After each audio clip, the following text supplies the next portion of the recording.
நான் நினைக்கிறேன் 2011ஆம் ஆண்டிலிருந்து இந்த அணைக்கட்டு சம்பந்தமாக எரிகேஷனுக்கு நாங்கள் சக்தி அமைப்பு ஊடாக லெட்டர் மூலமாக அறிவித்து நாங்கள் நேரடியாக போய் இதுக்கு எந்த விதமான முடிவும் கிடைக்கல. அதுக்கு பிற்பாடு நாங்கள் எங்களோட பாராளுமன்ற உறுப்பினர் ராசமாணிக்கம் சாணக்கியன் ஐயா அவர்கிட்ட நாங்கள் நேரே போய் அதுக்கு இப்போ இதுக்கு ஒரு தீர்வு ஒன்றும் மிகவும் சந்தோஷமான ஒரு இது. இந்த ஏரியா அணைக்கட்டால் கிட்டத்தட்ட எங்களோட நாகன ஏத்தால கண்டம் 500 ஏக்கர்கிட்ட அதில் பாதிக்கப்படுது.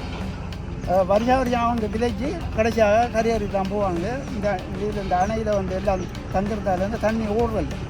இப்போ நாங்கள் பல முறை சொல்லியும் இதை செய்யலை. இந்த முறை இதை செய்கிறதால எங்களுக்கு பெரிய சந்தோஷம். ஆனால் இந்த உதவியை நாங்கள் ஒருபோதும் மறக்க மாட்டோம். ஐயா அவர்களுக்கு நன்றியை தெரிவித்து கொள்ளுங்கள். இந்த வேலையை ஆரம்பித்து செய்கிறோம்.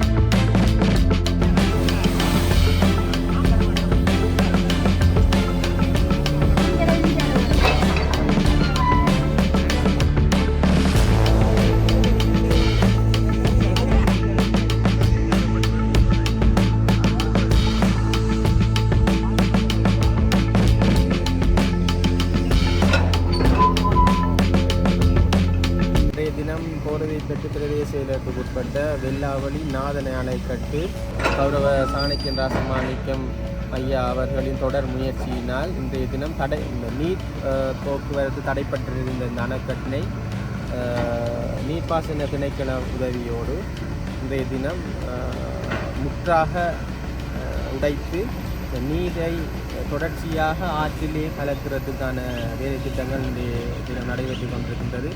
அந்த வகையிலே கடந்த அபிவிருத்தி குழு கூட்டத்திலும் இது சம்பந்தமாக கௌரவ சாணக்கியன் ராசமாணிக்கம் ஐயா அவர்கள் இறுக்கமாக கேட்டிருந்தார். நீர்ப்பாசன திணைக்கிறது உடனடியாக இந்த வேலை திட்டத்தை இனிவரும் மழை காலத்துக்கு முதல் இதை செய்து முடிக்க சொல்லி அந்த வகையில் இன்றைய தினம் இந்த வேலை திட்டம் இடம்பெறுகிறது. அந்த வகையில் எங்களுடைய வெள்ளாவளி வட்டார கௌரவ உறுப்பினர் வரதண்ணன் அவர்களுடன் நாங்கள் இந்த கள விஜயம் ஒன்றை மேற்கொண்டு நேரடியாக இந்த வேலை திட்டங்களை பார்வையிட்டு கொண்டிருக்கிறோம். அந்த வகையில் இந்த வேலை திட்டத்தை துரிதகரியில் மேற்கொள்கிறதுக்கு உதவியாக இருந்த நீர்ப்பாசன திணைக்களத்துக்கும் எங்களுடைய சாணக்கியன் ராசமாணிக்கம் ஐயா அவர்களுக்கும் நன்றியை தெரிவித்துக் கொள்வோம்.